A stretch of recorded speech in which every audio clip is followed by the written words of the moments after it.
We will be reading local news from around the Southwest Missouri area, Monday through Friday, 10 a.m. to 12 p.m. on YouTube, KSMU, and on the Audio Reader Network at Kansas University. For more information, please visit us at www.blindcommunitythriftstore.com. Please stay tuned as our broadcast will start soon.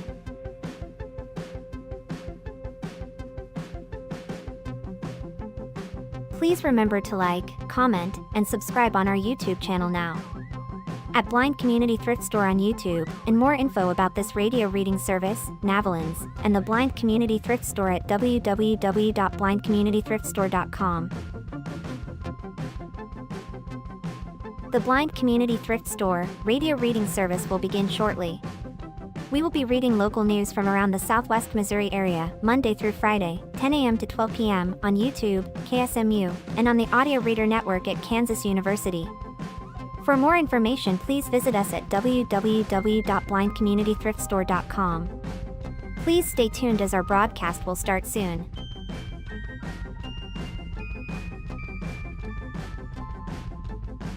Please remember to like, comment, and subscribe on our YouTube channel now. At Blind Community Thrift Store on YouTube, and more info about this radio reading service, Navalins, and the Blind Community Thrift Store at www.blindcommunitythriftstore.com. The Blind Community Thrift Store radio reading service will begin shortly. We will be reading local news from around the Southwest Missouri area, Monday through Friday, 10 a.m. to 12 p.m. on YouTube, KSMU, and on the Audio Reader Network at Kansas University. For more information, please visit us at www.blindcommunitythriftstore.com. Please stay tuned as our broadcast will start soon.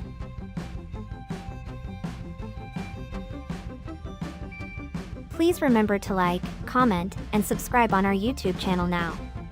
At Blind Community Thrift Store on YouTube, and more info about this radio reading service, Navalins, and the Blind Community Thrift Store at www.blindcommunitythriftstore.com. The Blind Community Thrift Store radio reading service will begin shortly. We will be reading local news from around the Southwest Missouri area, Monday through Friday, 10 a.m. to 12 p.m. on YouTube, KSMU, and on the Audio Reader Network at Kansas University. For more information, please visit us at www.blindcommunitythriftstore.com. Please stay tuned as our broadcast will start soon.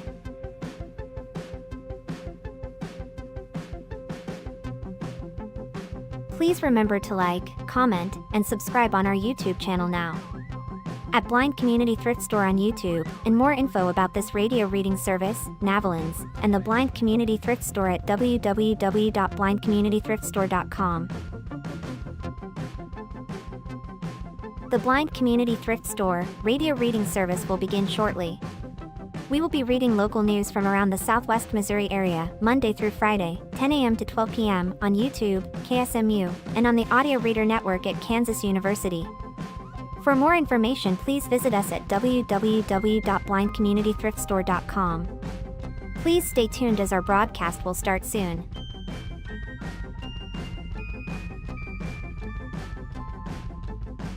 Please remember to like, comment, and subscribe on our YouTube channel now. At Blind Community Thrift Store on YouTube, and more info about this radio reading service, Navalins, and the Blind Community Thrift Store at www.blindcommunitythriftstore.com. The Blind Community Thrift Store radio reading.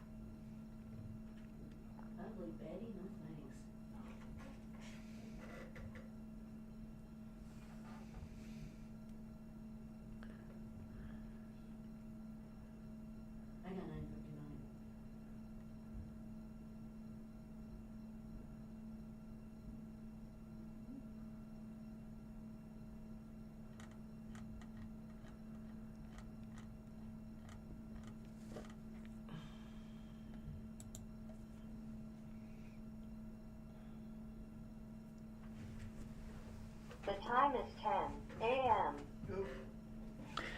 Thank you for tuning in to the Blind Community Thrift Store radio reading service. My name is Kelly and I'm here with Michael. We invite you to listen to our broadcast both live and on demand. Our live sessions are available on the Blind Community Thrift Store YouTube channel Monday to Friday between 10 a.m. and 12 p.m. each week. Additionally, you can access on-demand content through the Audio Reader Network, which offers a wide range of audio materials for the visually impaired community.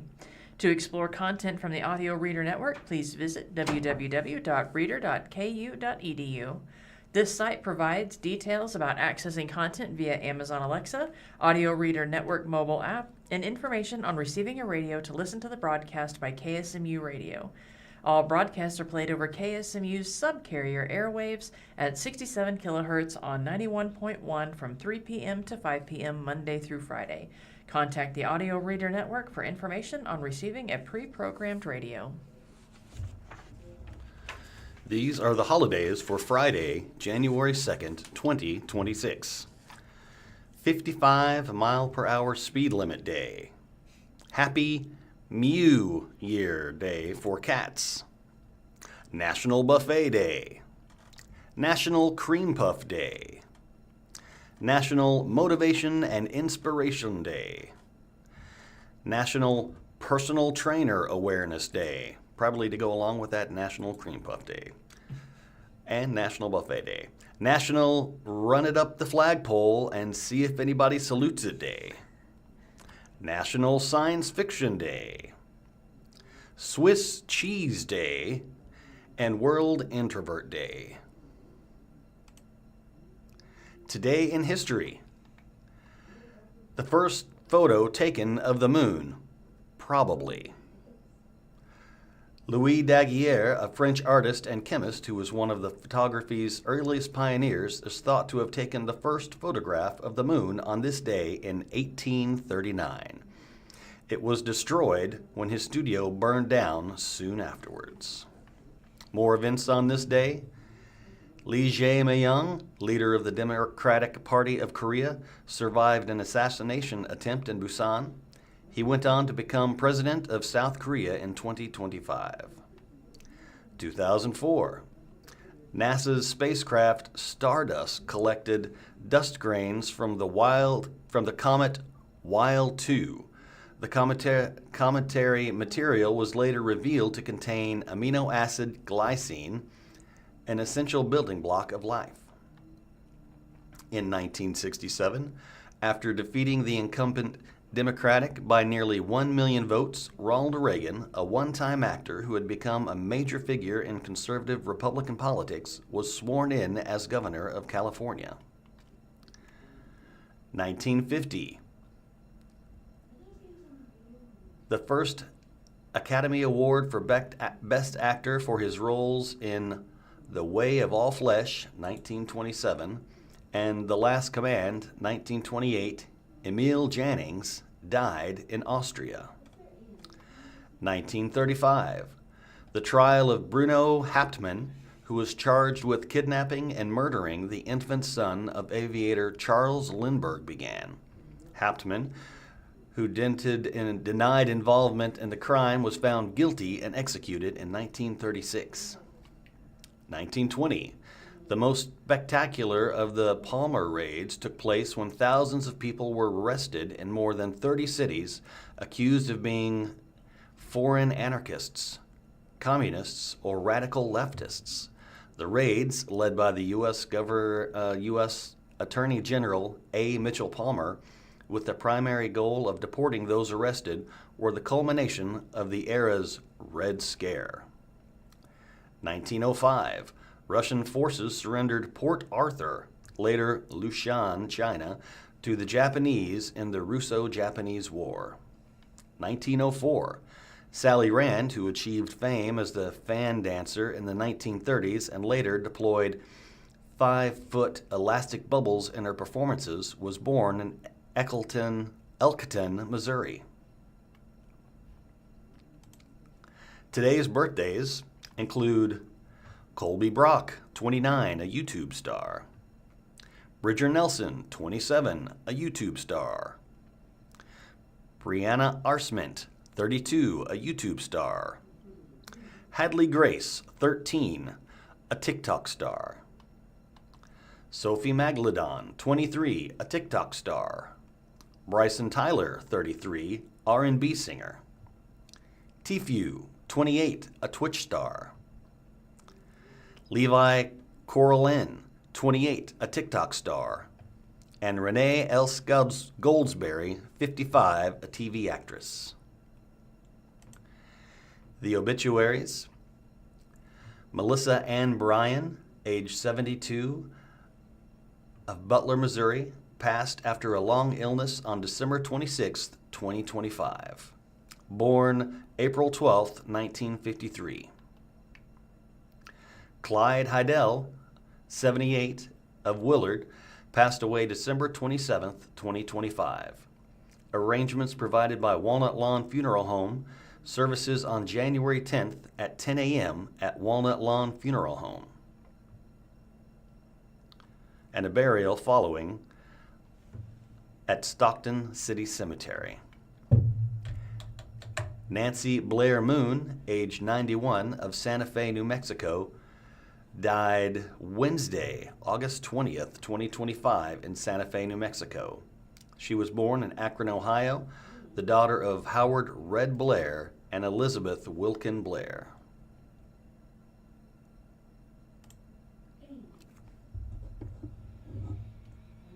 Well, in a definite change of pace here, we're going to talk from the Springfield Daily Citizen, an article posted today, January the 2nd. Homicides down in Springfield in 2025, mirroring a national trend. Local law enforcement and advocates for domestic violence victims are concerned, however, by an uptick in murder-suicides. On April 11th, 2025, just 5 days after she filed for divorce, Julie Kundra was murdered by her husband. Jeremy Kundra had gone to his wife's office on Kearney Street shortly after 11 a.m. that Friday and shot and killed her. He then turned the gun on himself. We know that leaving is the most dangerous time, and leaving increases your risk of homicide by quite a bit, said Jamie Willis, director of the Greene County Family Justice Center. 75% of domestic violence homicides happen while someone is leaving or shortly thereafter. One of the reasons that leaving is the most dangerous time is because abusers have a perceived loss of control, Willis said. If a victim has recently gotten an order of protection, or if there's been a recent criminal charge, or a victim has recently filed for divorce, that can sometimes kind of escalate the abuser's tactics to try and regain power and control. Julie Kundra's murder was the fourth homicide investigation for the Springfield Police in 2025, a year in which the number of homicides was down from previous years. Springfield Police investigated 10 homicides in 2025. In 2024, there were 14 homicides, and there were 19 homicides in Springfield in 2023. Springfield's decreasing homicide rate mirrors a national trend. But domestic violence risks of lethality. While the number of homicides is down, 2025 also saw a higher percentage of murder-suicides. There were 3 incidents of murder-suicide in Springfield in 2025, claiming the lives of 4 victims and 3 perpetrators. Each of those murder-suicides involved a man killing his female partner or wife and then turning the gun on himself. In one of those cases, the perpetrator also shot and killed his wife's daughter. It's important to talk about warning signs, or what we call risks of lethality, Willis said. We know with domestic violence that it tends to escalate over time, both in frequency and in severity. Other risks of lethality in domestic violence relationships, Willis explained, include an increase in extreme jealousy or possessiveness, particularly when the abuser is stalking or surveilling the victim. Nationwide studies show that if a victim is stalked by their abuser, they're several times more likely to be killed, Willis said. Strangulation is another risk factor for lethality. It increases your risk of lethality by 750%. Strangulation is the highest predictor of lethality in domestic violence cases. Access to firearms also increases lethality, Willis said, adding that guns are the most used weapon for homicide or murder-suicide in domestic violence cases. Previous threats of weapons or previous threats of suicide are also a predictor of lethality, Willis said. Domestic violence puts police in danger. Willis spoke about how dangerous domestic violence calls are for law enforcement because by the time someone has called 911, things have already gotten to a crisis level. Often they are entering a really volatile situation where there could be weapons present, Willis said. A lot of times there's children present, so there's just a lot of things going on and a lot of things to navigate. The Greene County Family Justice Center is a one-stop shop resource for victims of any kind of abuse. All services are free and confidential, and there's no limit to the number of times a person can seek help or information. The Family Justice Center is staffed by representatives from law enforcement, the Greene County Prosecutor's Office, the Missouri Children's Division, Legal Services, and advocates from the Victim Center and Harmony House. We can help people no matter where they are in their relationship, Willis said. Sometimes the survivors we work with aren't ready to leave. They just want to talk about safety while they stay in the home, and we're happy to help them safety plan around that.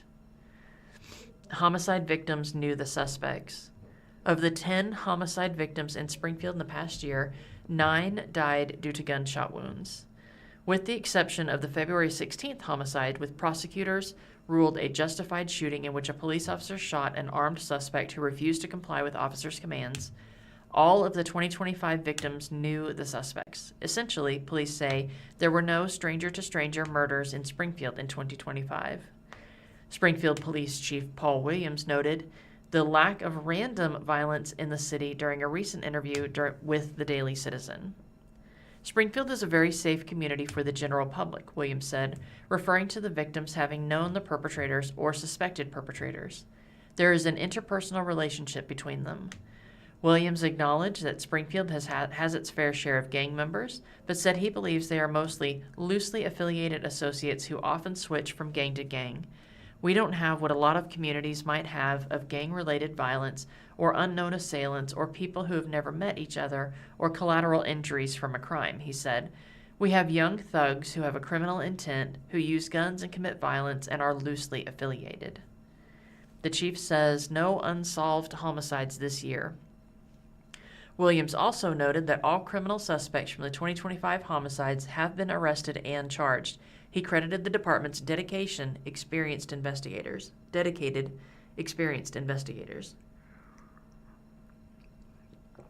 When a homicide occurs, we have what we call the homicide response team. We pull investigators from every investigative unit, Williams said. They come together when a homicide opens. We double and sometimes triple the staff that's deployed as opposed to any other violent crime. It's not a cliche, it's proven true. Solving a homicide within the first 48 hours is the most important time, he said.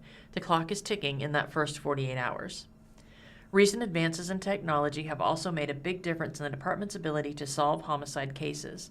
Williams spoke about the benefit of officers' body cameras and the vast array of surveillance cameras, both publicly and privately owned, and traffic cameras throughout Springfield. SPD also now has access to rapid DNA testing, Williams said. While the rapid tests results are not admissible in court and investigators still rely on the traditional DNA lab tests for prosecution, being able to include or eliminate potential suspects and evidence early on has been a game changer, Williams said.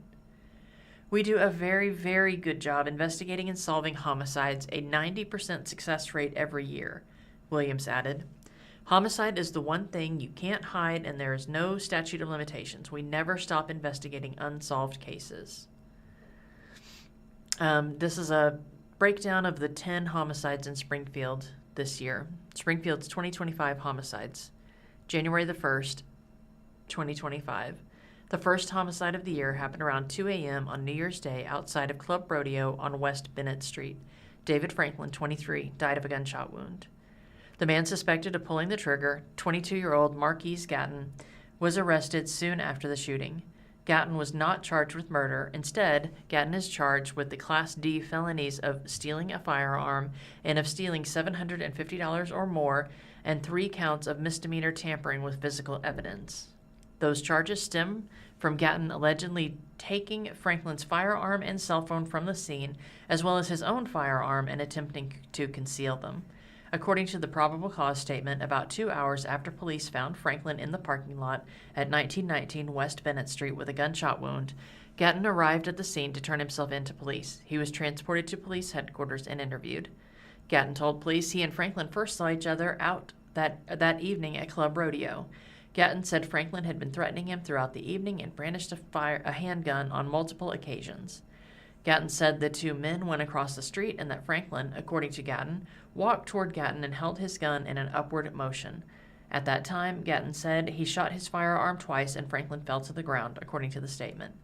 Gatton is free on bond. He is scheduled for a case management conference on February 6, 2026 in Judge Katie Greenwade's courtroom. On February the 9th, Philip Farley, aged 45, was Springfield's second homicide victim in 2025. Farley was stabbed to death around 9 p.m. on February the 9th in the West Central neighborhood. Springfield police found Farley's body on the ground near the street at 1315 West College Street. He had been stabbed multiple times, including once through the heart. The main suspect, 49-year-old Matthias Jones, is charged with first-degree murder, 2 counts of armed criminal action, kidnapping, and failure to register as a sex offender. Nikki Stark, 28, of Willard, was also identified as a suspect in Farley's death. Stark is charged with second-degree murder, armed criminal action, and kidnapping. Much of the assault on Farley was captured on surveillance video. According to a report written by an officer who's viewed the surveillance video, Farley can be heard pleading with his attacker in the moments before his death, saying, "I promise on everything I love." The video shows Farley walking on Fort Avenue at 8:32 p.m. that night, and he was being followed closely by 2 suspects who appeared to be directing him. According to the prosecutor's request for a warrant, Jones allegedly forced Farley to lead him to Farley's belongings. When Farley tried to run, Jones allegedly grabbed Farley by his jacket and then stabbed Farley. Surveillance video appears to show Jones assaulting Farley multiple times in between the assaults. Farley tried to get away. Court documents say a second person, believed to be Stark, approached Jones after the assault and could be heard asking, "How bad did you get him?" Farley had been unsheltered on and off for years and struggled with physical and mental health. He was described as a loner with a calm disposition and a kind and generous heart. Like Farley, both Jones and Stark had been homeless in Springfield for the past several years. They remain in Greene County Jail awaiting trial. February 16th. Tyler Dillon, 30, was shot by a Springfield police officer on February the 16th. He died in the hospital on March 25th. Greene County Prosecutor Dan Patterson ruled the officer's use of deadly force was justified, and the officer who shot Dillon was released to active duty. Springfield police officers responded around 10:40 p.m. February 16th to 3405 East Lomita Street across the street from Glendale High School for a domestic disturbance where Dillon was armed with a gun, according to a news release. When officers arrived, Dillon was standing in the driveway, according to the release. An officer gave Dillon verbal commands, but Dillon refused to comply. The officer shot Dillon, and life-saving measures were immediately provided. Dillon was transported to the hospital, where he died weeks later. No officers or bystanders were injured. April the 11th, Julie Kurdna was murdered by her husband on April the 11th. Jeremy Kurdna then turned the gun on himself. They were both 52 and had been married about 30 years. They had 2 adult children. Julie Kurdna had filed for divorce a few days before she was killed. Kurdna's obituary described her as a woman with a heart for people and an unwavering dedication to her family. Above all, Julie's life was anchored by her faith and her boundless love for her family. She poured herself out for the people she cared about, always putting their needs ahead of her own, regardless of time or resources, the obituary reads. In part, her generosity, compassion, and selflessness defined her, and those who knew her were better for it. Kathy Ritter Herzog, Julie Kurdna's cousin, said the 2 women grew up together in the little town of Climax Springs just west of Lake of the Ozarks.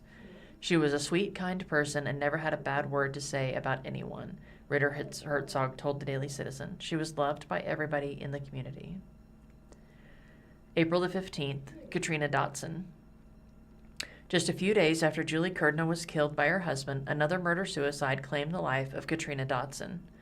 Officers were dispatched just before 4 p.m., April 14th, to the John B. Hughes complex on the northwest side of town for a check well-being. When officers arrived, they found 2 adults, Andrew Calton, 21, and Katrina Dotson, 21, deceased in an apartment, according to a news release from the department. Police believe Calton shot and killed Dotson and then killed himself. 4 juveniles were in the apartment at the time, but they were not injured. June 22nd, Levante Bennett. Levante Bennett, 19, was fatally shot around 4 a.m. June 22nd while attending a gathering at Bodie Melton's home in northwest Springfield. Melton, 22, has since been charged with Class A felony, first-degree murder, armed criminal action, and an unlawful use of a weapon. Court documents say there was a disturbance outside the home, but the disturbance appeared to have de-escalated as Melton, Bennett, and another individual went back inside the home. Once inside, documents say Melton pointed a gun at Bennett and the other person as they tried to calm him down. Prosecutors say Bennett took a step toward Melton with his hands up, and Melton allegedly shot him multiple times in the torso. After Bennett fell to the ground, prosecutors say Melton walked toward Bennett and shot him in the head. Melton left the scene before officers arrived, but later turned himself in. During an interview with Springfield Police Department officer, court documents say Melton said he was in fear for his life, but did not provide any further statements. Melton is being held in the Greene County Jail without bond. Melton is scheduled for a case management conference on March 6, 2026 in Judge Todd Myers' courtroom. He is scheduled for a jury trial beginning July 20th, 2026.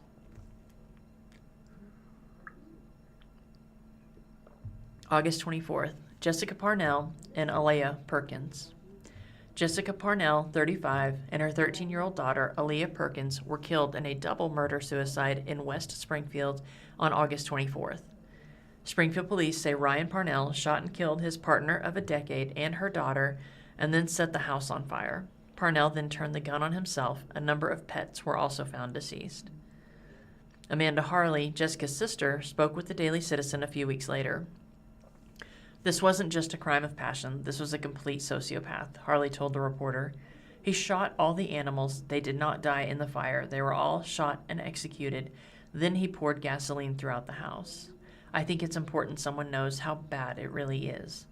Harley said the family had no idea Ryan Parnell was capable of doing what he did. Following her sister and niece's death, Harley studied Jessica's social media and text message, putting together pieces of her life and looking for signs that family and friends might have missed. While signs of domestic abuse are rarely obvious, Harley said she can now see clear indications pointing to the abuse. "There were a lot of warning signs and things now I can say, wow, that was a red flag. I should have done more." November the 12th, Xavier Scott. Springfield police responded to a shots fired call at 11:21 p.m. November 12th at the 505 apartment building downtown and found 28-year-old Candace Hoskins, who was injured outside of the apartment building, and 21-year-old Xavier Scott deceased inside a fourth-floor apartment. According to the probable cause statement, Scott was with a woman who is Hoskins' ex-girlfriend at the apartment complex. Hoskins had contacted that woman earlier in the night wanting to pick up some of her belongings, including a piece of mail and a blanket. The woman told Hoskins she would meet Hoskins outside of the apartment building, but before the woman and Scott were able to make it outside, a 505 resident allowed Hoskins to enter the secured lobby, and another resident allowed Hoskins onto the elevator. Court records state Hoskins was in an intoxicated state and carried a Glock 45 caliber pistol in her hoodie pocket. Based on surveillance video from inside the apartment building, the three people argued in the hallway, and Hoskins and Scott got into a physical altercation. At some point, while they wrestled on the floor, police say Hoskins shot Scott. Hoskins then rolled Scott's body off of her, stood up, and then shot Scott in the face, according to the probable cause statement. Hoskins is charged with second-degree murder, felony murder, armed criminal action, and 2 counts of first-degree robbery. Francine Pat, co-lead of the Gun Safety Violence Reduction Collaborative, spoke to Kohler 10 after learning of Scott's death. Pratt said she had known Scott for years and called his death devastating. "I knew Xavier before getting involved with this work. He was like a son to me, and so it is devastating and it's troubling. I really liked what he brought to the collaborative. I mean, he sat right at the table with community leaders, civic leaders, and was able to give us insight on how to best reach young adults and young people to understand some of the issues they were working through." November 18th, Delquan Scott. According to a witness who was sleeping in another room when 21-year-old Delquan Scott was fatally shot on the morning of November the 18th, the man suspected of pulling the trigger had been using whippets and smoking marijuana earlier.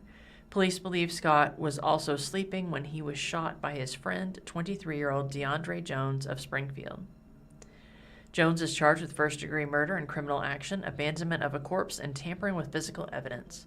Jonas was arrested around noon on November 18th following an hours-long standoff with police. Officers were dispatched to the Old Monterey Apartments in the 300 block of East Montclair Street at 7:10 a.m. for reports of shots fired with someone injured. When officers arrived on scene, they found Scott's body in a trash dumpster at the apartment complex. Court documents say Scott appeared to have at least one gunshot wound to the head.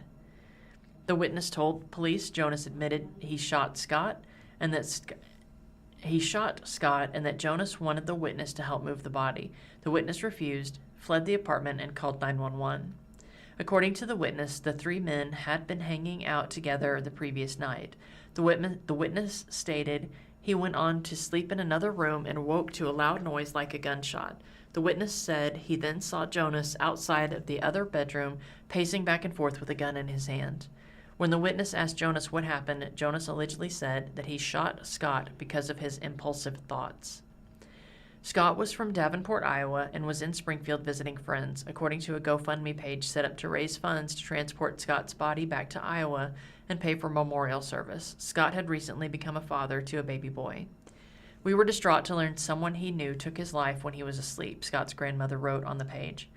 This devastating loss was sudden and unexpected, and our family struggling to make sense of this or what's next for us. Delquan was loved, cherished, she wrote in part. He was smart, funny, and kind.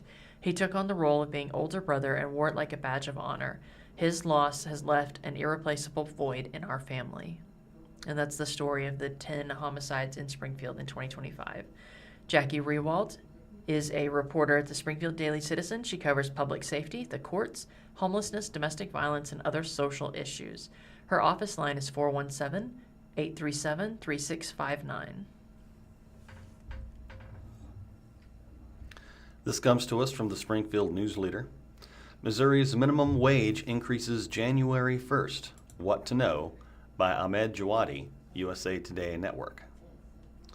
Good news for minimum wage workers in Missouri. In 2026, their paychecks will go up. Here's what to know. The current minimum wage is $13.75 per hour. Missouri's minimum wage will increase to $15 per hour effective January 1st, 2026. Given that employers in the state are required to pay tipped employees at least 50% of Missouri's minimum wage, those employees will see their wages increase to at least $7.50 per hour, not including tips.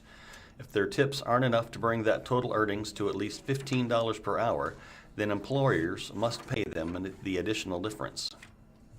After Missouri voters approved Proposition A in 2024, Missouri's minimum wage was set to increase to $15 per hour in 2026, with adjustments each year that based on the Consumer Price Index.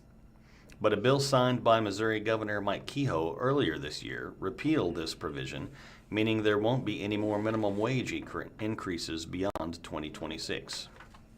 The living wage is essentially an estimate of how much a person working full-time needs to earn per hour to afford the cost of their household's minimum basic needs, housing, childcare, food, etc., where they live. According to the Massachusetts Institute of Technology's Living Wage Calculator, the living wage in Missouri for an adult with no children is $20.87 an hour. $37.08 for an adult with one child, $47.26 for an adult with two children, and $58.15 for an adult with three children as of February 2025. 19 states are raising the minimum wage on January 1st, 2026. These include Arizona, California, Colorado, Connecticut, Hawaii, Maine, Michigan, Minnesota, Missouri, Montana, Nebraska, New Jersey, New York City and Long Island, New York Upstate, Ohio, Rhode Island, South Dakota, Vermont, Virginia, and Washington. And this is also from the Springfield News-Leader. Springfield said goodbye to these restaurants in 2025. Every year, the News-Leader says farewell to the food spots that are closing their doors. From bars to hamburger stands to bakeries, here are the Springfield restaurants we lost in 2025. 417 Tap House. The bar known for its pour-your-own draft beer wall closed on August 31st, 2025. It opened in 2015 and served bar fare as well as alcohol. It also had a game room. The Brunch Box at 211 East Walnut Street. Vegan Brunch Box closed its doors in June. The business, owned by Rachel Velasco, opened in the spot alongside ice cream shop Sweet Emotion in 2023. Dirty Dough, 2515 South Campbell Avenue in Springfield. A bakery that offered up stuffed cookies shut its doors for good on September 20th. Dirty Dough had opened in June 2024. Executive Cafe, 3253 East Chestnut Expressway in Springfield. Operated out of the Frisco building, announced in August that the cafe will no longer be operating. People can still order items ahead and grab them from the kitchen. Chef William Meeks opened the cafe in 2024. Italian Kitchen and Bedimitri, 540 West McDaniel Street. An authentic Italian kitchen with its food truck closed at the end of May 2025. Chef Alessandro De Luca and sous chef Jennifer Morris opened the authentic Italian takeout catering and reserved party company Italian Kitchen in 2020. The food truck Bedimitri opened in 2024 and specialized in Italian street food. La Habana Villa at 2020 East Commercial Street. Due to President Donald Trump's policies on immigration, La Habana Villa was forced to close as about half of its bar staff and 80% of the kitchen staff were legal Cuban immigrants, said co-owner Freddie Flores in May. The restaurant officially closed its doors on May 14th. It had opened in 2021. Queen City Soul Kitchen, 1626 North Boonville Avenue, closed its doors December 21st after starting as a pop-up in 2021. The restaurant served up scratch soul food. Red's Giant Hamburg, 2301 West Sunshine. Red's Giant Hamburg, a Springfield and Route 66 staple, closed its modern reiteration on May 14th. The hamburger drive-thru got its start on the street that is now Chestnut Expressway in 1947 and then was reborn on Sunshine Street in 2019. Simply Thai, 2508 South Campbell Avenue. On August 8th, Simply Thai posted a handwritten sign announcing its closure. The restaurant, which was a sister store to Thai Express that used a fast food casual model with a drive-thru, opened in 2023. The Royal Slice, 2825 South Glenstone. After 6 months in business, the Royal Slice closed in September 2025. The spot offered both traditional and Indian cuisine-inspired pizza flavors. The Vault Bar and Grill, 400 South Avenue, closed between July and October of 2025. It opened in fall 2023 and served up drinks, appetizers, sandwiches, burgers, and pasta. Tropical Snow of Springfield, 2336 South Campbell Avenue in Springfield. A shaved ice truck closed its doors on the last day of its season, October 30th. The truck had been operating since 2023 and as of its closing was looking for new owners. Tropical Liqueurs, 420 South Campbell. In early January 2025, Tropical Liqueurs closed its doors after 20 years.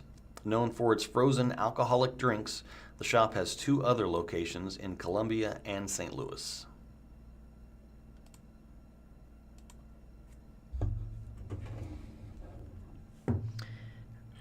Now, a word from sports. The college football playoffs from the Springfield News-Leader posted January the 1st. Updated January the 2nd at 9:05 a.m. 12 has been trimmed to 4 as the college football playoff heads to the national semifinals with number 1 seed Indiana set to meet number 5 Oregon in the Peach Bowl and number 6 Ole Miss matched with number 10 Miami in the Fiesta Bowl.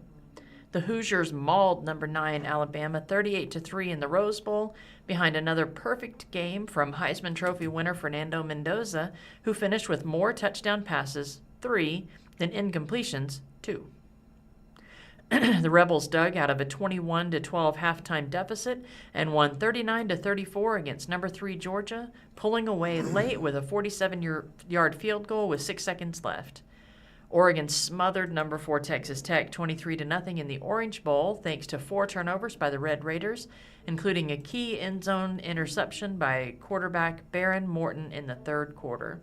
In the biggest upset of the year's tournament, Miami outmuscled number 2 Ohio State for a 24-14 win in the Cotton Bowl, sending the defending national champions into the offseason on a 2-game losing streak.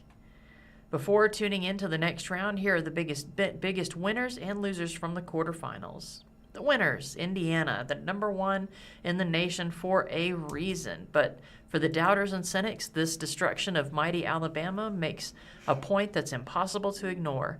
Indiana's not just a great story, but a potential juggernaut capable of beating the absolute snot out of any team in the tournament. More aggressive than the Tide, more physical, more composed, and clearly better prepared, the Hoosiers showed zero rust after a month-long break after the Big Ten championship game. Build a time machine, go back a few years or so, find your younger self, and whisper this sentence in your ear.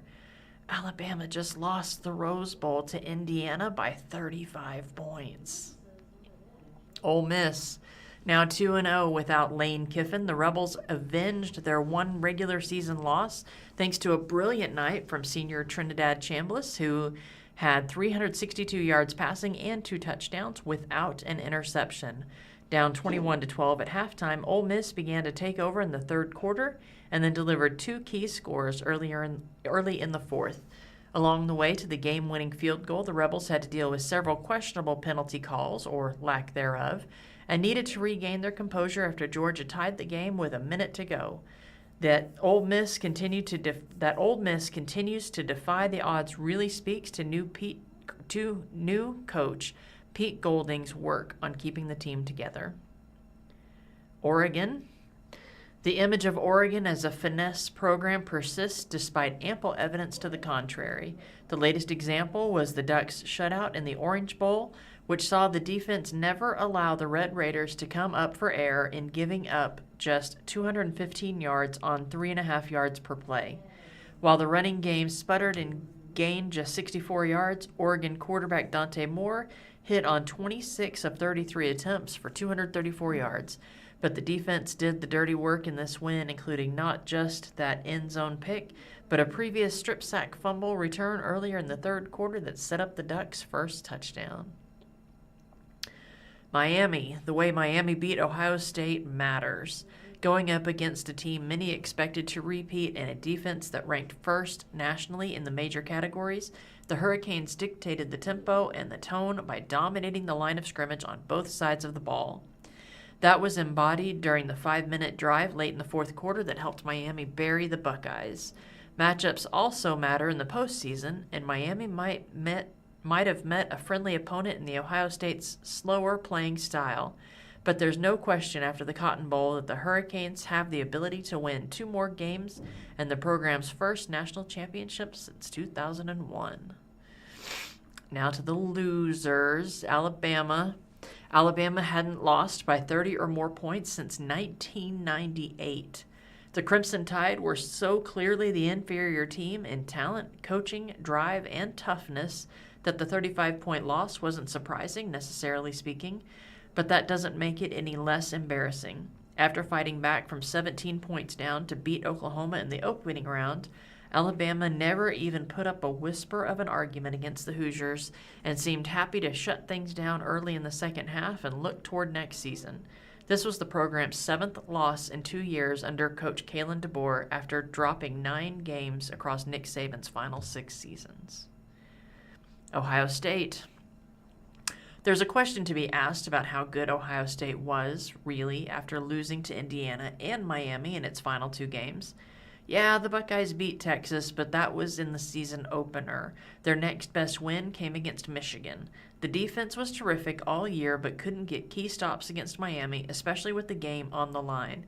The offensive line was great until these past 2 games, giving up 5 sacks to both Indiana and Miami after just 6 in the first 12 games.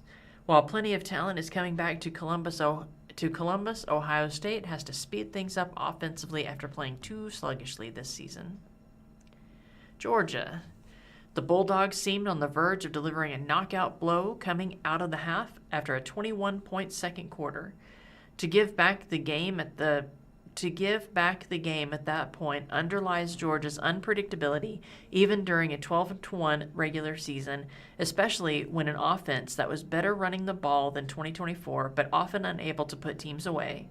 Georgia will be haunted by a great scoring opportunity late in the game, with the Rebels up 34-31, second and goal at the 3-yard line turned into a 4th and 6, and the game-tying field goal instead of the go-ahead score.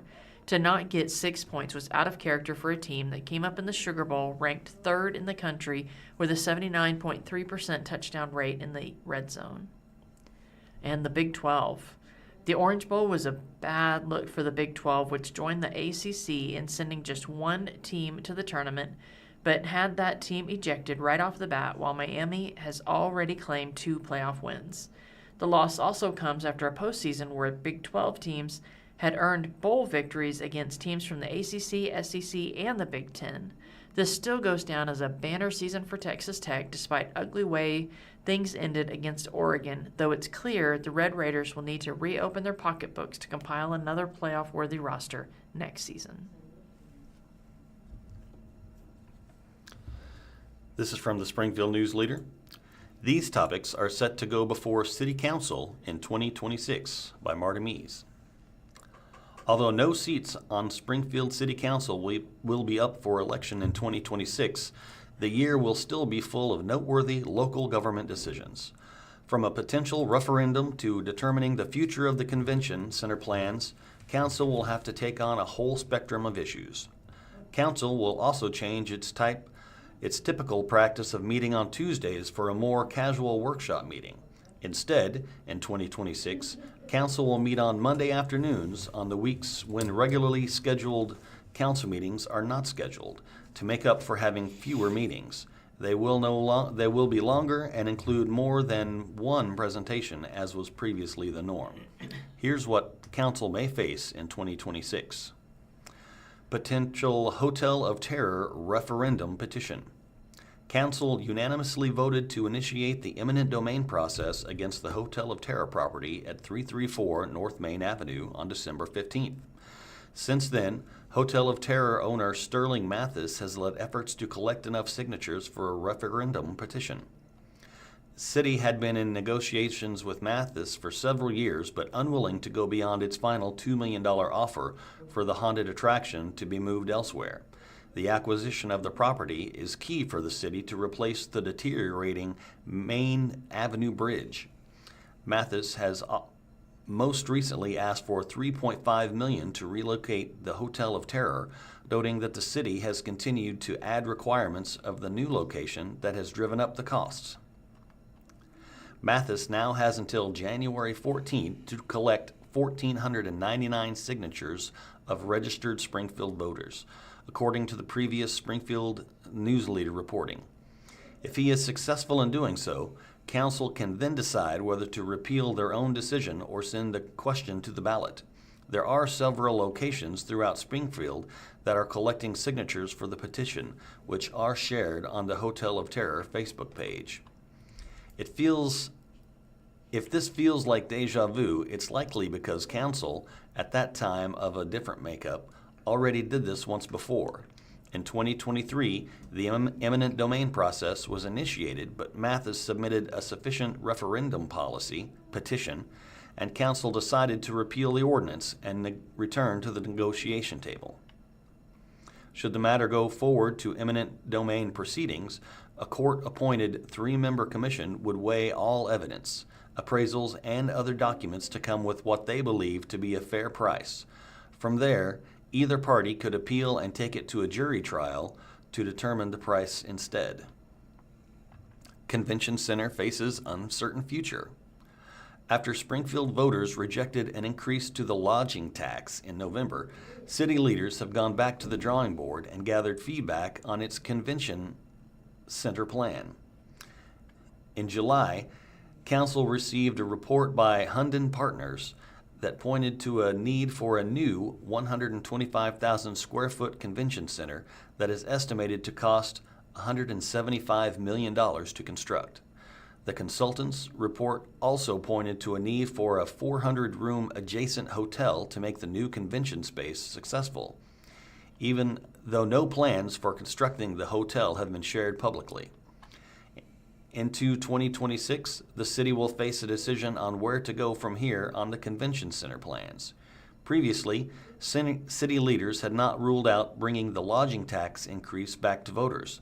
A potential $30 million from the state still looms overhead as Governor Mike Kehoe has put the amount to the restricted list, leaving the money at his discretion to either release or fully veto at any time. If released, the money coupled with a local $30 million match would have to be spent by the end of June 2026.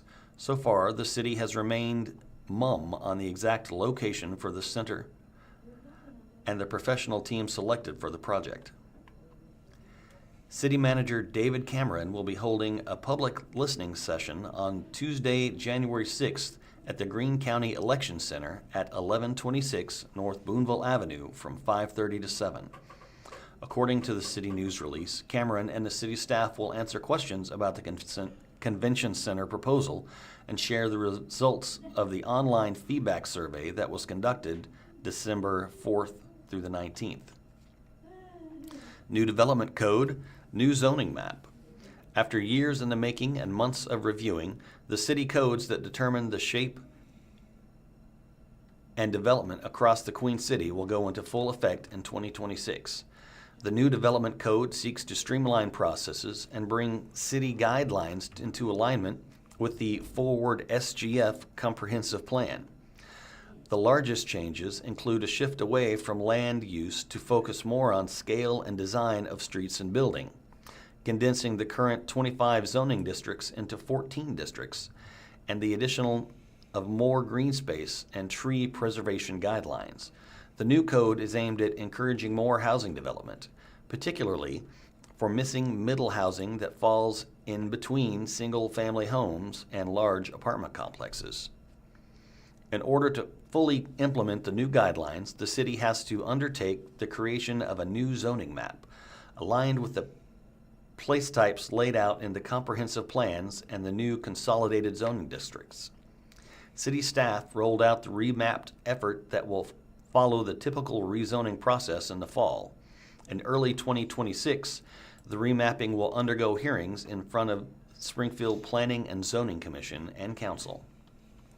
Almost 70% of the land in Springfield will remain under the same zoning, though some lots will be rezoned, either to allow for consolidation of zoning districts or new opportunities to add diverse housing types. An interactive map to see how certain properties may be rezoned can be found at www.forwardsgf.com/remap. Campaign finance limits. Council is likely to take up a vote on adding limits to the amount individuals can donate to city council election campaigns sometime in 2026. While no exact timeline is certain for when council would take action on the matter, the topic has been discussed in the Plans and Policies Committee, at which all 4 members expressed support for the measure. Councilman Craig Hosmer, who serves on the committee, referred the topic to the committees in August. The proposed bill sent to the committee would limit contributions by both individuals and political action committees formed for the sole purpose of influencing city council elections, setting a cap of $2,600 per election cycle. The council committee has seen an outpour of support from local community organizations, including from Missouri Jobs with Justice and Springfield Tenants Unite. that have called for campaign limits in order to ensure local voters feel that their voice has weight even without deep pockets. While Hosmer has been eager to get the measure moving forward, the committee has opted to take more time to review the logistical details of how limits would be enforced and violations investigated. Committee discussions around campaign limits has also given rise to talks about placing term limits on council members and making the elected post positions paid. Currently, the mayor's seat has an 8-year limit, but council members can continue to be re-elected without limits. Likewise, the mayor currently receives a $200 monthly stipend while council members serve in a purely voluntary mode. While these topics could be further examined by council in 2026, both of them are governed by the city charter, which acts as the city's constitution. That means any changes to either of these would require voter approval. Results expected from soccer stadium study. By the end of 2026, the city can expect to have more information on the possibility of building a soccer stadium in downtown Springfield. In December 2024, Council approved an agreement with the United Soccer League for a feasible study to bring men and women's professional soccer teams to town next to Hammons Field at 1109 East Trafficway Street. According to its website, USL is the largest professional soccer organization in North America and includes teams such as Phoenix Rising SC and Carolina Ascent FC. The USL is seen as the second-tier league compared to the MSL. While the initial agreement set the feasibility study up for a year, it was automatically extended for another year this winter. It is expected to be completed by December 2026. The study will look at the feasibility of building a 5,000 to 10,000 seat stadium on the former quarry site, examine local demand for a sports team in Springfield, and weigh what resources such an amenity would require. The city is paying up to $75,000 for the completion of the study, equally with the USL. Potentially, University Heights rezoning proposal. Since 2022, the northwest corner of National Avenue and Sunshine Street has made headlines as numerous rezoning proposals have come and gone. While the most recent proposal, office rezoning with several limitations, was set to go before another P&Z vote in mid-December and head to council in 2026. The developers with BK&M withdrew their application, indicating it was due to believing they would not secure enough votes from council members for the rezoning to pass, according to previous News-Leader reporting. Previously, Chris Wynn, engineer with CJW Engineering, representing BK&M, told the News-Leader it was uncertain what the next steps will be. So the future of the corner, as well as BK&M's attempts of rezoning the properties, remains a mystery going into 2026, though past proposals have been submitted every few months. University Heights residents have consistently remained opposed to each iteration of rezoning proposals. Ralph Duda, developer with BK&M, had said previously that they do not plan to develop the property themselves as the initial plan, but instead rezone it and sell it to a developer. Marta Mees covers local government at the News-Leader. Have feedback, tips, or story ideas? Contact her at mmieze@newsleader.com. Thank you for listening to the Blind Community Thrift Store radio reading service. Come by and see us in person with daily deals at 2713 North Kansas Expressway in Springfield, Missouri. Veterans receive a 25% discount every day, providing significant savings as a token of appreciation for their service. Additionally, the store features a weekly clothing sale where all clothing items are available at 50% off every Wednesday.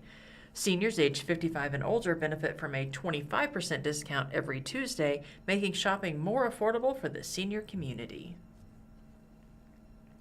Now a story from the Springfield Daily Citizen. Posted December 31st, 2025. Construction will begin January the 1st, 2026, with a grand reopening tentatively scheduled for the late spring to early summer, according to a Brown Derby press release. The wine center will close during the remodel. The new year will bring big changes to Brown Derby Wine Center and Marketplace. The Springfield-based company announced a complete renovation of the wine center, including an overhaul of Derby Deli, located at 2023 South Glenstone Avenue. As part of the expansion, the Spirit community will welcome Arkansas-based Natural Wonders, a natural grocer, as a co-tenant and partner in the updated space. Construction will begin January 21st, 2026, with a grand reopening tentatively scheduled for late spring to early summer, according to a Brown Derby press release. The wine center will close during the remodel. Guests can look forward to a thoughtfully integrated space that combines Brown Derby's world-class wine and gourmet offerings with Nature's Wonders commitment to natural living, a Brown Derby representative said in a company press release. The expansion will feature Springfield's first Nature's Wonders, which was founded in 1994 in Harrison, Arkansas. The company has become known for its organic grocery items, pure supplements, natural pet products, backyard nature products, and more. Derby Deli, which opened in 2014 inside the marketplace, will be upgraded as part of the remodel, according to the press release. The upgraded deli will feature more seating, an outdoor patio and bar. The renovated Brown Derby will offer more wine, beer, spirits, fine foods, cheeses, and deli items. Brown Derby Wine Center opened in 1970 at the Bass Pro Shops parking lot before relocating in 1995 to South Glenstone Avenue. And then let's talk about the upcoming weather forecast from OzarksFirst.com. Some sprinkles for some people today and a little chilly this weekend. Happy Friday. Clouds have taken over the skies this morning, and we may squeak out sprinkles to light rain south of Highway 60. Meanwhile, dense fog has developed in portions of central Missouri this morning. Freezing fog is possible since temperatures in the area are at freezing. Rainfall will be barely measurable for areas south, but up to 1/10 of an inch is possible. Otherwise, temperatures today will be in the upper 40s to low 50s with a light northeast breeze. The cloudy skies and occasional sprinkles are thanks to a weak storm system passing through Arkansas today. There is also a weak boundary located near the Arkansas-Missouri state line this morning. The front will gradually drift south, bringing seasonally chilly temperatures to the Ozarks today and Saturday. Saturday will begin with partly cloudy skies, becoming mostly sunny by midday. Temperatures on Saturday behind the weak cold front will be chilly in the mid-40s. Temperatures drop into the upper 20s Saturday night. A south breeze returns on Sunday, and temperatures will rise back to the upper 40s and low 50s. Clouds will increase throughout the day on Sunday. Warmer weather keeps blowing in on Monday and Tuesday. Temperatures will climb into the mid-60s both days. Skies should be mostly sunny to start next week, too. Another weak boundary will pass through the area on Tuesday, but temperatures remain mild in the low 60s on Wednesday. We may find the rain we've been looking for by next Thursday. A storm will swing through the Ozarks on Thursday and is likely to bring rain and possibly some thunderstorms to the region. This storm could also extinguish the warm weather and turn things back to normal January temperatures. This comes to us from the Springfield Business Journal. New Wyndham Hotel brand offers first state location in Springfield. A multi-million-dollar hotel construction project of a brand new Wyndham Hotels and Resorts is finished near Springfield Branson National Airport. David Hari, founder and CEO of Miami, Florida-based Bloom Ventures, said his investment firm, which owns the hotel and property, was able to start taking reservations for Echo Suites Extended Stay by Wyndham, Springfield Airport Plaza on December 16th. The $13.5 million hotel's opening at 3471 West Kearney Street was several weeks ahead of Hari's previous February 2026 estimate, according to past SBJ reporting.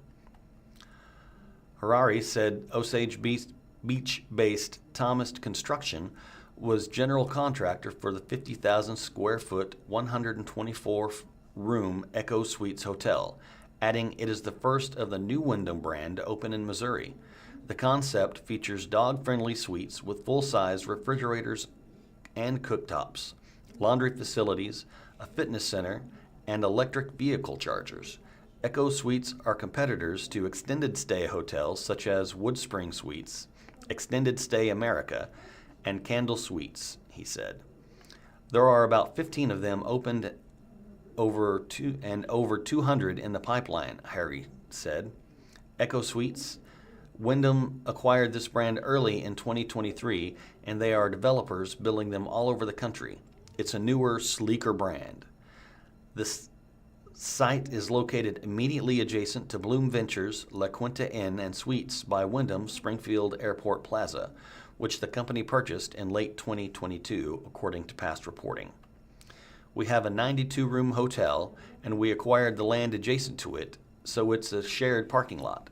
One management company manages both, and it's a very nice synergy between having extended stay and transient style side by side from each other, Harari said, noting Knoxville, Tennessee-based Gibson Hospitality Ventures is the management company for both hotels. They don't really compete. They can actually complement each other. Harari said the hotel, which is roughly 5 miles from the airport, will target the business traveler, particularly those working during longer stays, such as travel nurses. We get the long-term business that comes into town, he said. It's a hybrid between hotel and an apartment. Average stay is between 7 to 10 nights. While no additional Springfield hotel projects are in the works for his company, Harari said Bloom Ventures plans to build its second Echo Suites in Bentonville, Arkansas. We are identifying some land right now, so it's a few years out. This is also from the SBJ.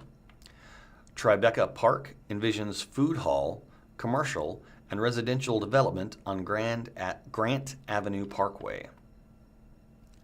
Plans have evolved for property at the southwest corner of the intersection of Grant Avenue Parkway and Grand Street.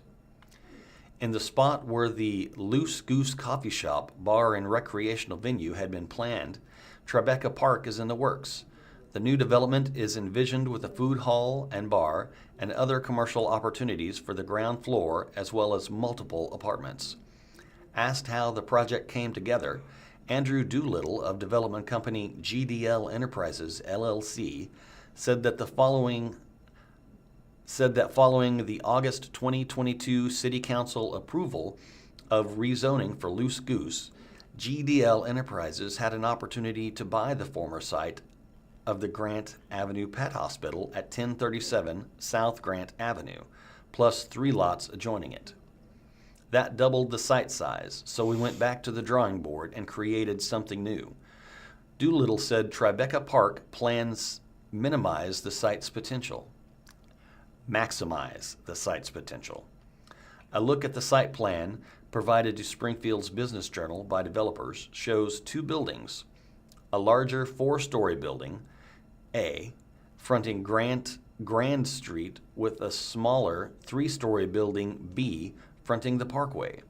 The food hall would be in Building A, with the plan showing an outdoor seating area on the corner, while Building B would be purely residential.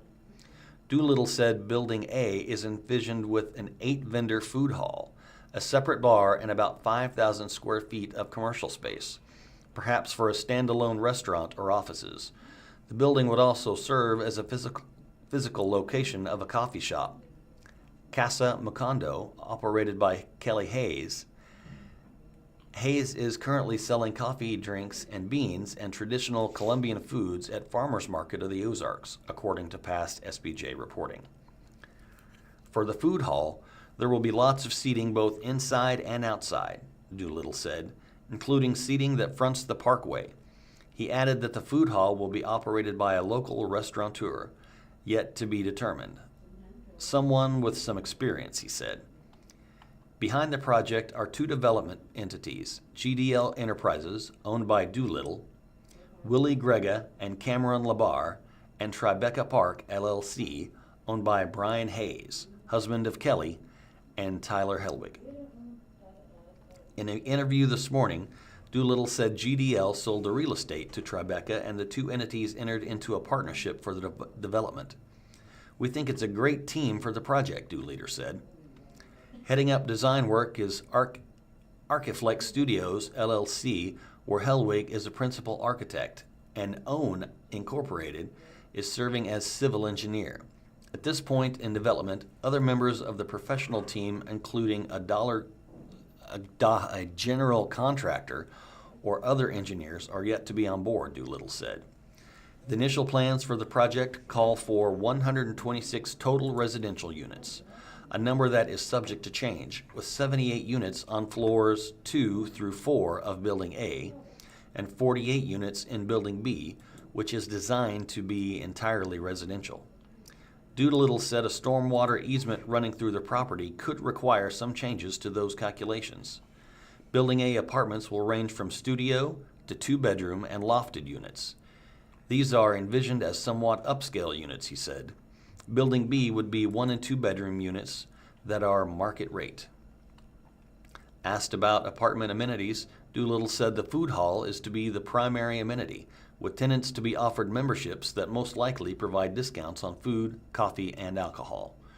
We're trying to do a wine club for tenants and also for neighbors surrounding us, he said. Missing from the plan are pickleball courts that generated some public enthusiasm in the Loose Goose plans. We would love to have those included on site somehow, but we didn't have enough space, Doolittle said. As a rendering is not yet available, Doolittle said, but one is anticipated by the time the project goes before City's Planning and Zoning Commission with a planned development proposal, probably in February, he said. A neighborhood meeting was held December 16th. Doolittle said feedback from neighbors was generally supportive, with most questions concerning residential parking, an area the team intends to address further in its plan submission. If all goes well, Doolittle said, construction will begin in late 2026. He added that it is too early to have a cost estimate for the project. Doolittle said both development companies sought to create an activity center for the Grant Avenue Parkway. We want to be the neighborhood hub that everybody wants to go see in Springfield, adding that the hub will serve the West Central and Fast Night neighborhoods and the Parkway as a whole. That's really what we set out to do, and we landed on a food hall as being the best case scenario for that purpose. And finally, this also comes from the SBJ. Barber buys historic College Street building housing his shop, by Jeff Pickle, digital editor. A historic College Street building is under new ownership as a barbershop operator seeks to strengthen his footprint about a year into business. Pips Beardcraft and Barber LLC closed this month on the purchase of the 930 West College Street building that has housed his shop since January 2025. Previously under a lease, said West Coast Central Neighborhood Alliance President Dwayne Keys, who spoke on behalf of Pips via email. The purchase price was undisclosed. Owner James Pip Stapp owns Pips Beardcraft at the location after working at Rogue Barber Company, LLC, for about 5 years, Keys said. The approximately 520 square foot building had previously housed Peggy's Beauty Salon for decades along Route 66, according to a news release. Keys said interior and exterior branding work have been conducted and renovations are underway this week to bring the space up to 4 barber chairs from 2. Buying this building felt right, Stapp said in the release. Peggy's left a mark on this neighborhood. We're proud to keep that spirit of place going while adding a new chapter to College Street and Route 66. Pips also recently was awarded a Preserve Route 66 Legacy Business Grant from the National Trust for Historic Preservation, according to the release. The amount was $10,000, Keys said. The grant will go toward the design and installation of a Route 66 themed street side sign that would restore the signpost in front of the building. The project supports ongoing efforts to preserve and interpret the stories of this historic but underserved stretch of roadway, officials said in the release. Design and permitting for the new sign will begin after the new year, with fabrication and installation planned ahead of the Route 66 centennial. From OzarksFirst.com, one hospitalized after a possible robbery and shooting in Battlefield. Updated as of last night, a victim is in the hospital with serious injuries after a shooting at a residence on Thursday, January the 1st. Tyler Moss, an officer with Battlefield Police, tells Ozark First that law enforcement responded to the home around 4 p.m. after report of a shooting. The two suspects were found at a Dollar General near West Bypass, according to police. Officials report that they believe the incident was an isolated event and that there is no threat to the public. Also from Ozarks First, the historical events of Springfield, Missouri in January. Springfield has been around since the early 1800s, and many significant events have occurred over the last 200 years. Here's a timeline of significant events that have happened in the month of January since 1831, brought to you by History Museum on the Square. January of 1831, Joseph Roundtree and his family and Sidney S. Ingram, his nephew, arrived. Their home site was 2.5 miles southwest. Roundtree taught the first school in present-day Greene County in a log cabin at about 18243 West Mount Vernon. In 1833, in January, Greene County was established by the Missouri General Assembly, named for General Nathaniel Greene, Revolutionary War hero. First boundaries were to the west, Kansas, to the south, Arkansas, to the east, the Gasconade River, and to the north, the Osage Fork. In 1849, in January, more than 135 Springfieldians left the Queen City to seek gold in California. Many died on the way, and very few returned. That was a great story. In January of 1863, Confederates under General John S. Marmaduke made an unsuccessful attempt to capture the city. Also in January of 1863, when it was learned that the Confederate General John Marmaduke was preparing to invade Springfield, Union Commander E.B. Brown mustered the famed Quinine Brigade of sick and wounded here. In 1877, Springfieldian John S. Phelps, the first from the city to be elected governor, was the first Missouri governor inaugurated to serve a term of 4 years. In January of 1888 was the first free mail delivery in the city. The post office was an arcade at the southeast corner of Public Square. In 1904, January of 1904, Springfield Hospital Association and Training School for Nurses organized. The building opened January 1st, 1905 as Springfield Hospital. It later became Springfield Baptist Hospital, now Park Central Hospital. In January of 1909, more than 10,000 Springfieldians saw the first automobile race here as 10 cars came down Boonville from Commercial Street and turned west on College Street and on to Republic and back. Only 5 autos finished the race, and the winner was Holland Keat, who completed the race in 1.5 hours. 1923, January of 1923, a gift of $5,000 was made to the Sisters of Mercy by D.J. Landers and his father, John Landers, toward the addition now being built at St. John's Hospital at Nichols and Main Street.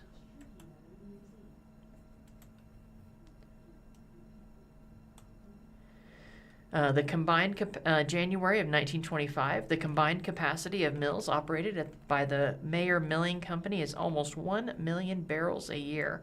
The flour from the company is shipped to Holland, Belgium, Germany, Norway, Spain, and South America.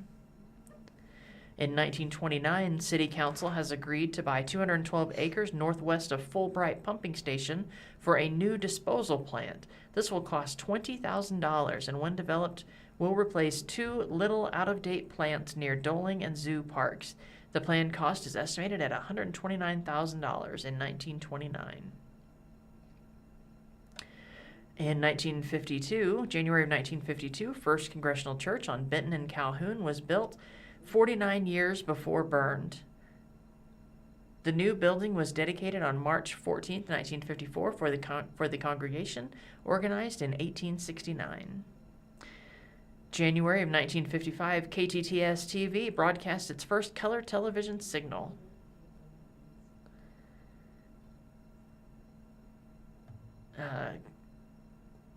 That's not much else interesting. It doesn't look like SMU and the city. In 1991, SMU and the city agrees to seek state funding for a proposed $36 million civic center and basketball arena, including a parking garage. Yeah, I think that's a lot of historical events. This comes to us from the Springfield Daily Citizen. Jack McGee reporting. Springfield, Greene County grapple with cost overruns on City Hall courthouse projects. The Springfield City Council is considering allocating an additional $3.1 million for the City Hall project. Both the Springfield City Council and the Greene County Commission are grappling with cost overruns on major projects. For the city, the rehabilitation of historic City Hall, and for the county, renovations to the government campus.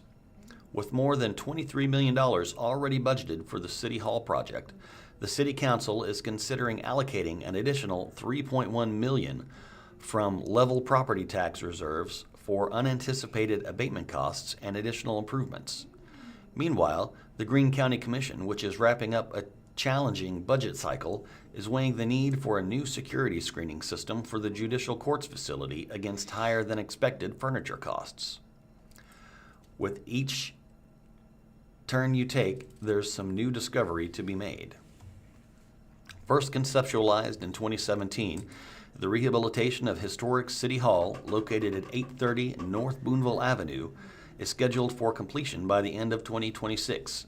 Project goals include improving accessibility, providing modern office spaces for city departments and council members, and bringing the mechanical, electrical, and plumbing systems up to code. Upon completion, the 131-year-old building will feature a new elevator, a stairwell, a new media room, renovated city council chambers, an overflow room, and a myriad of ADA improvements, including accessible restrooms on each floor, ramps, shortened benches in council members to chambers to accommodate wheelchairs, and new adult changing tables. Ceremonial groundbreaking signals progress on historic City Hall rehabilitation project. Prior to construction, crews excavated a selective demolition and abatement phase on the project, removing walls and ceilings, old loading docks, and a fire escape, and abating various hazardous materials, including mold, asbestos, and lead. As such, the project has been challenging, said Davis Atkinson, the Springfield office leader for J.E. Dunn Construction, the construction manager for the project. Gherkin Environmental did good work getting a lot of that abatement and demolition work done before the project site was handed over to J.E. Dunn. And so once we started work several months ago, we continued those efforts for the additional demolition scope as part of our contract. And with each turn you take, there's some new discovery to be made on a project like this, Atkinson said at the December 15th City Council meeting. One such discovery, Atkinson said, is damaged cast iron roof drain piping running through the walls, which they originally thought to be in good condition. The plan was to reuse that piping or to keep that piping, but after further discovery, once we got into it, water testing, further exploration, a lot of the joints leaked.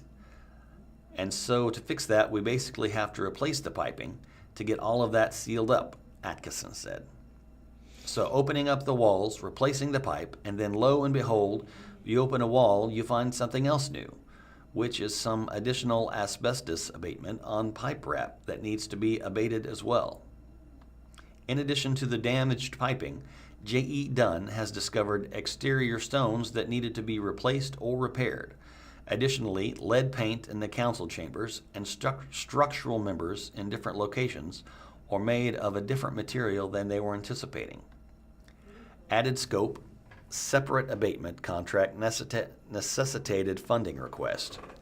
Of the $3.1 million request, about $1.76 million is earmarked for additional scope that would need to be included in the construction contract to deliver the project, according to Tom Dancy, principal engineer for the city's Public Works Department.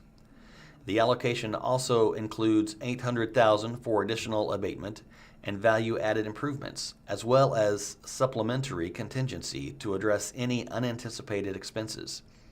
Dancy said he does not expect the project team to request additional funding in the future. Luckily, we are late in the process, and there should be less surprises going forward, Dancy told the council members. Some of the new improvements that would be funded with the allocation include a new audio-visual system, additional interior siding and furniture, and a new dry basement system. While various elements of the project should help improvements, the moisture management of the building, Atkinson suggested that they may not be sufficient to accommodate the age of the building, hence the need for a dry basement system. Ultimately, we have a 130-year-old basement walls that are not watertight from the original construction, Atkinson said. So there's a proposal to add some water management solutions around the perimeter of the basement in the interior. Councilmember Craig Hosmer said that he was surprised that the cost increases weren't greater, recognizing that some aspects of City Hall were not built to meet the current building codes. I think it's something that we should be planning to build for the long term and make sure that we take care of all the problems, Hosmer said. The building has served the city well over the last 130 years, and hopefully we can increase the longevity. Councilmember Brandon Jensen, on the other hand, expressed concern with the additional costs, noting that the intent of using the construction manager at-risk project delivery method was to provide cost certainty and ensure unforeseen expenses wouldn't come from the city. Now it sounds as though there are additional expenses coming from the city because we contracted abatement separately from that CMAR process, Jensen said. Dancy explained that issues discovered throughout the demolition and construction have resulted in the need to once again utilize abatement services, while the changes in scope have further necessitated the funding request because they are not included in the original project. They were to deliver what was designed in the package that was given to them to bid and deliver on the project under what we had all believed to be the case, the existing conditions, and there were unforeseen conditions that turned out to be different than what the design team, basically the whole project team, had anticipated, Dancy said. And that resulted in the design revisions that had to go back to the architect, because basically it's a different scope than they're having to deliver now, which has increased the price. The City Council is expected to vote on the budget adjustment on its January 12th meeting.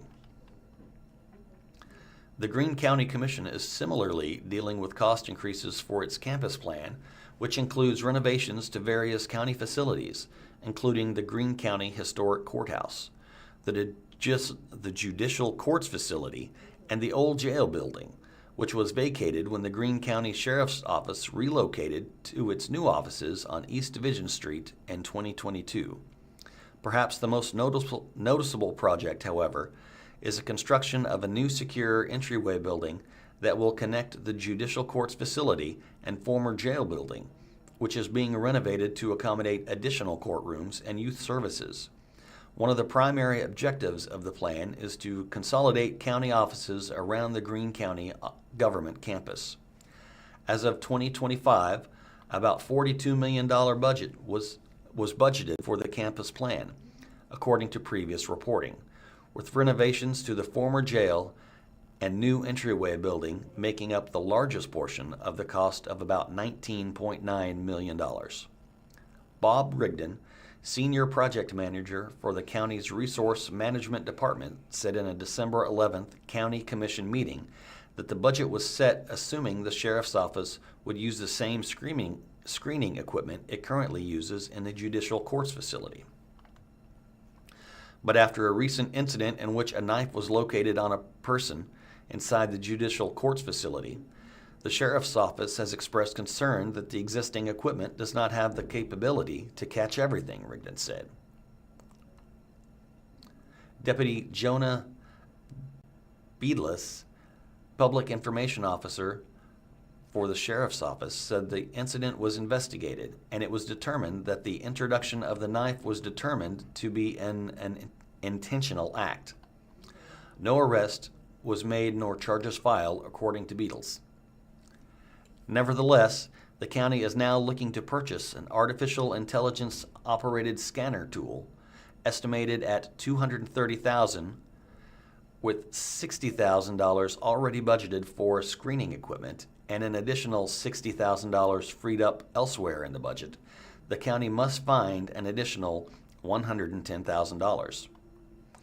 With the coming addition of the new entry control point for that facility, we are looking at newer, more advanced equipment to assist in mitigating the introduction of contraband to the judicial court's facility, Beadles told the Springfield Daily Citizen via email. In addition to the need for new screening equipment, the cost of furnishing the facility's post-renovations has increased significantly. Originally estimated at $828,000, the furniture vendor has since submitted an asking price of $1.4 million. While the county has worked to cut a lot of the fat out, resulting in a reduced price of $1.1 million, Rigdon said the original estimate was likely unrealistic. We're trying to reuse what we can, but really the $1.1 million is more realistic than the $828,000 we had last year, Rigdon at a December 11th meeting. Kevin Barnes, Director of Resource Management, suggested that they may be able to further decrease the cost of furniture, but cautioned against purchasing furniture that wouldn't last more than a couple of years. If you were to tell us no more money, we will figure out how to make it work, Barnes told commissioners, and there may be some conference rooms that don't have furniture in the first year, so we will have to make it work. But we also don't want to do that, and then you hear the complaints and think, what the heck are you guys doing? Greene County Budget Officer Jeff Scott initially suggested the possibility of reallocating the interest earned on American Rescue Plan Act funding and remaining bond funds to cover the additional costs. Presiding Commissioner Bob Dixon indicated support for the new screening equipment, suggested that it would be a better investment than expensive furnishings. Dixon has since met with his officials from the 31st Judicial Circuit to explain the situation and see if they may be able to contribute funding for furniture, though he had yet to hear back from them as of December 30th. They are kind of mulling that over to see what funds they have in their designated fund balances, Dixon told the Daily Citizen. Dixon said the commission likely wouldn't make a decision until after the fiscal year 2026 budget is opted on January 9th. As such, the commission would need to approve a budget adjustment regarding the screening equipment and furniture at that time, Scott said. Barnes previously emphasized the need for a quick decision on the furniture and screening equipment, as both purchases would likely have a long time lead. Jack McGee is the government affairs reporter of the Springfield Daily Citizen. He previously covered politics and business for the Daily Citizen. He is an MSU graduate with a Bachelor of Science degree in journalism and a minor political science. Reach him at jmcgee@sgfcitizen.org or 417-837-3663. Local sports from the Springfield Daily Citizen. Logan Rogersville completes a dominant blue and gold championship run. Top-seeded Wildcats had a 28-point average margin of victory at the 80th annual tournament. Surrounded by teammates in fresh out-of-the-box blue and gold tournament champion t-shirts at Great Southern Bank Arena, Logan Rogersville guard Chase Branham proceeded to fire off the names of a few former Wildcat greats. They helped comprise the program's previous blue and gold title team in 2018, setting a marker for Logan Rogersville's sweet shooting junior and Indiana commit on a talent-heavy roster. They came in here and got a dub, said Branham, and that's what we have been working to do. And they did so convincingly. The top-seeded Wildcats 60-43 dispatching of number 2 seed Willard on Tuesday was one of several milestones for Branham, who had fallen short of the blue and gold trophy in his previous 2 tries. A versatile 6'6" sophomore Titus Moore had a game-high 23 points to help boost Logan Rogersville's scoring inside and out. His second quarter three-pointer gave the Wildcats a 30-12 cushion, and the back-to-back Class 4 state third-place finisher was able to keep Willard at a safe distance most of the evening. He continues to get better. He has a big motor, Logan Rogersville coach John Schaefer said. He and Chase are competitors and play with a lot of emotion. He continues to be that secondary problem for teams. Branham scored 100 points in the 4-day tournament for Logan Rogersville, who went 9-0.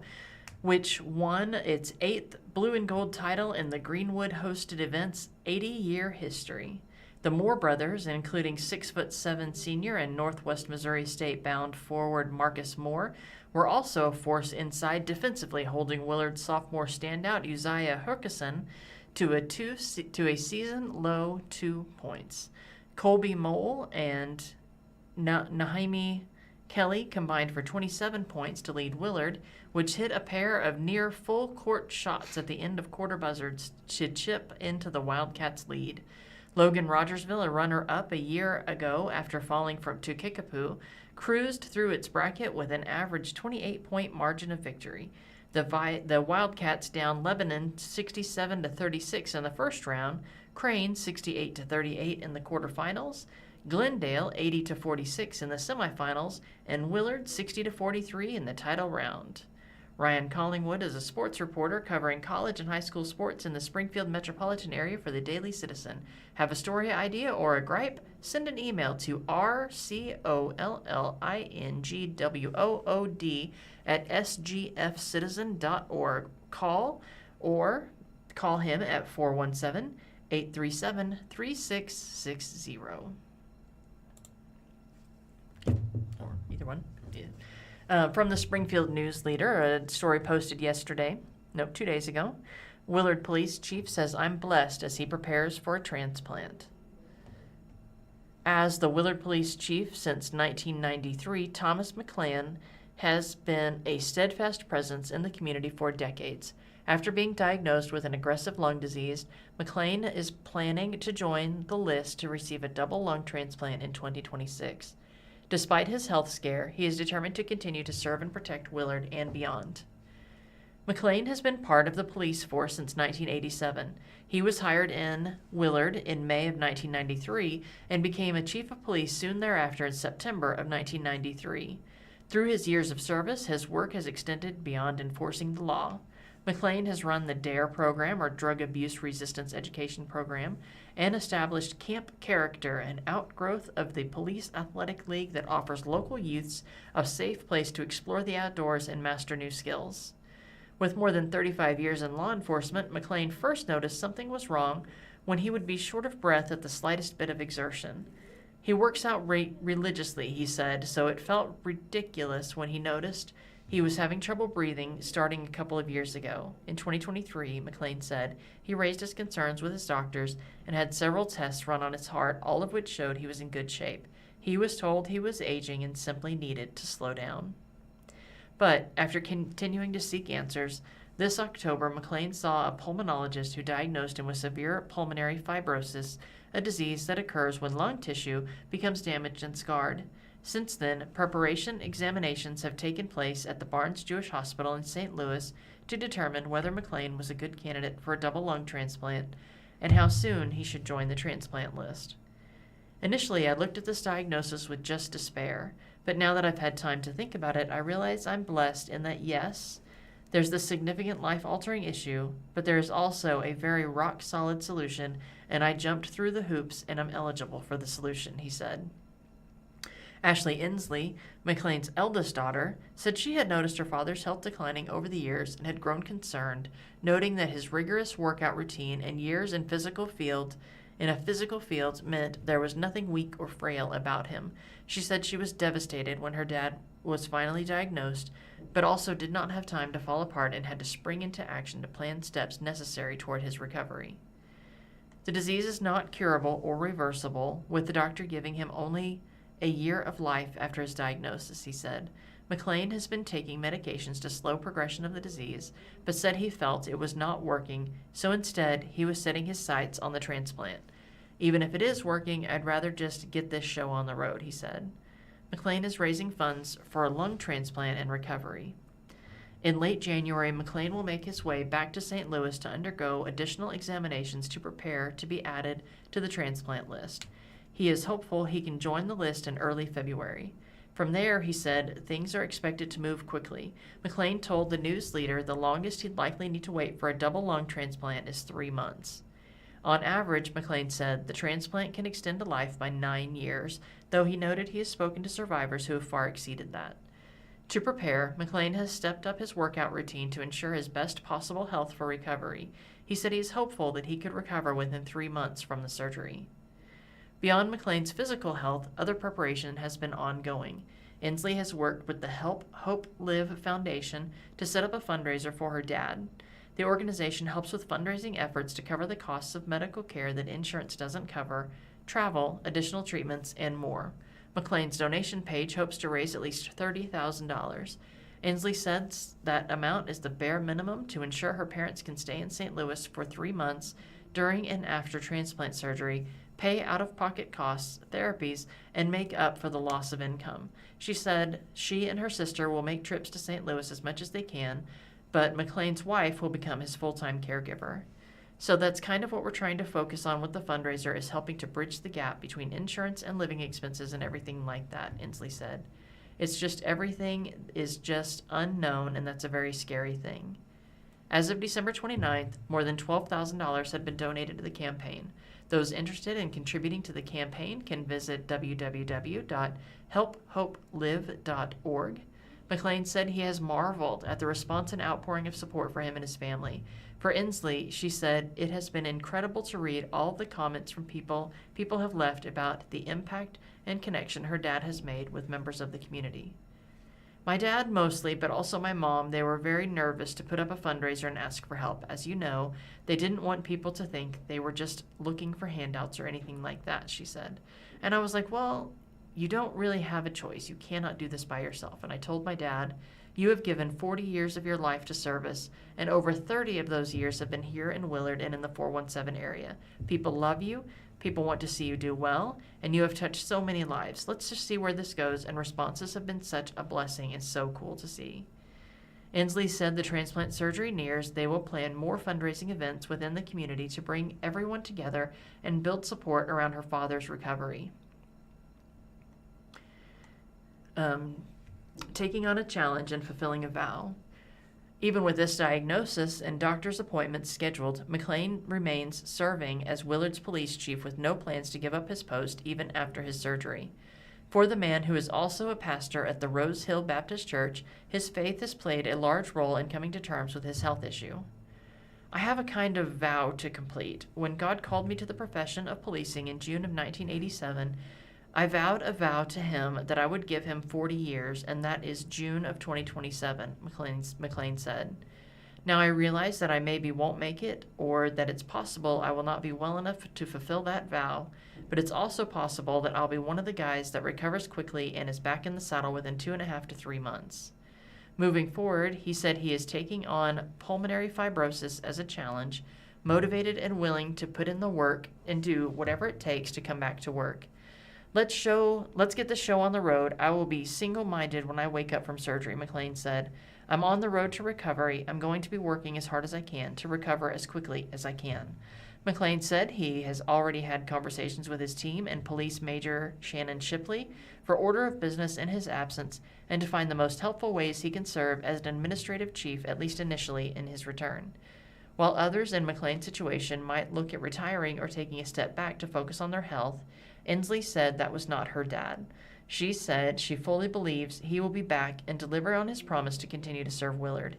If he has a goal, it's not really movable, Inslee said. To me, knowing him, That is not putting a wrench in that 40-year of policing plan.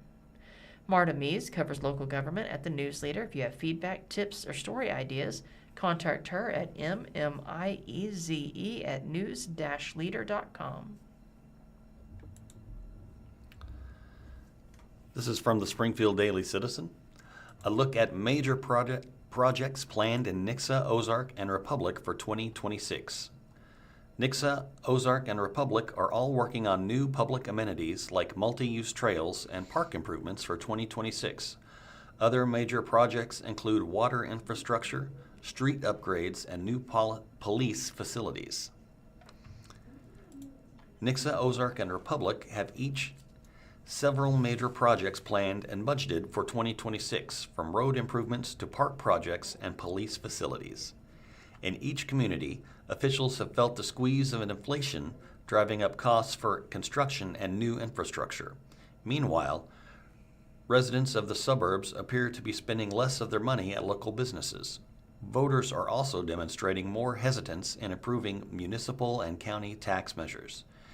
In the November 4th election, Christian County voters struck down a local use tax measure the county commission proposed for products purchased online from out-of-state vendors as an effort to compensate for the county's flattening sales tax revenue. Nixa voters also rejected a tax levy increase for the fire department. After Ozark voters failed to pass a 2022 local tax proposal that would have funded a new police headquarters, city officials voted in October 2025 to fund the project by diverting money from Ozark's general fund and Public Works Department. Republic has temporarily placed a regional sports complex on hold after purchasing 136 acres of property for the project in 2021. Assistant Parks and Recreation Director Bruce Stoltz told the Daily Citizen that Republic needs to be financially responsible with the sales tax fund, which has become flatter than the city initially anticipated. Despite facing some challenges in the current economic development, each city is moving forward with projects that will serve the public, including new infrastructure amenities. This article highlights a few of the major projects planned and budgeted for 2026. Nixa projects in 2026, new police headquarters. Nixa expects new police headquarters to be fully constructed by December 2026.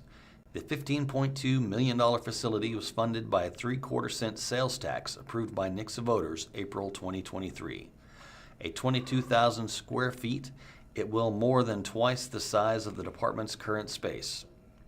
An assessment of the department's needs previously indicated that it ideally required double the amount of space to operate. The headquarters will be located off Highway 14 on North Leanne Drive. Walking trails and state park. A new walking trail off the F Family Century Farm Park, located on Gwynn Road, may be available in Nixa before the end of 2026. The city will put out a bid for a contractor to begin developing the property in January. In its 5-year capital improvement plan, Nixa also budgeted $1.2 million for the streets department to create a multi-use path along part of Cheyenne and North Roads. The CIP describes this path as the first phase of a project that will connect to the Finley River Connector and Chadwick Flyer trails in Ozark. Additionally, the city is moving forward with plans for a skate park after years of interest from some residents. Nixa's Parks Department is in the very early design phase of this project. The Director of Parks and Recreation, Matt Krause, said in early December, Rotary Park is being considered as a potential site for the skate park. Main Street upgrades. Nixa will widen the portion of Main Street between Highway CC and Tracker Road, aiming to begin construction in March 2026. This project will add a center turn lane, pedestrian accommodations, and stormwater improvements, according to Street Superintendent Jeff Rosel. MoDOT is currently adding a roundabout in the intersection of Main Street and Highway CC. This spring, Christian County is putting out a bid for an engineer to study the intersection of Tracker Road and Nicholas Road. The intersection will receive improvements to facilitate the flow of traffic. A roundabout is one option that may be recommended. Ozark projects in 2026. The Chadwick Flyer Trail was identified as a priority project for the Ozarks Transportation Organization in 2017. Since then, the City of Ozark has worked with OTO, Ozark Greenways, and other entities to create several miles of multi-use trails that will eventually connect to Springfield. A new pedestrian overpass that crosses Highway 65 will be walkable in spring 2026. Ozark has also planned a project this year to extend the Finley River Trail near the OC by just over half a mile. Additionally, the city plans to start a project in 2026 that will add a sidewalk to the north part of Jackson Street, connecting to the Chadwick Flyer Trail. It will enable pedestrians to access the commercial area northeast of the Jackson Street and Highway 65 intersection. The first phase of the new trail at Garrison Springs Community Forest is budgeted for this year. It will make a connection to the existing trails at Finley River Park. New police headquarters. Ozark is working on a project to create a new police headquarters. In early October, City Administrator Eric Johnson told the Daily Citizen that work on this facility is very preliminary. It could be completed in about 3 years, he said. The Ozark Police Department's current 6,000 square foot Brick Street facility was purchased as a temporary solution in 2005. Chief Justin Arnold said one 10 by 10 foot room is shared by about 23 staff members throughout the day, and officers often have trouble finding an available computer to use. Some revenue from the quarter-cent sales tax is currently dedicated to the street maintenance, will be diverted to the development of a new facility. The city expects that it may commit to 30 years of debt service. Water Street improvements.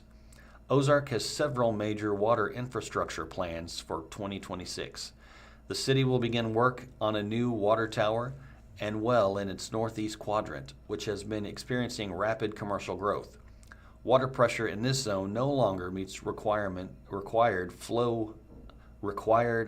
flow rates, according to city's capital improvement program for 2026 through 2030. Per the CIP, Ozark also plans to work with the developer for large planned unit development in the northeast part of the city to increase the size and connectivity of water infrastructure proposed for the residential area.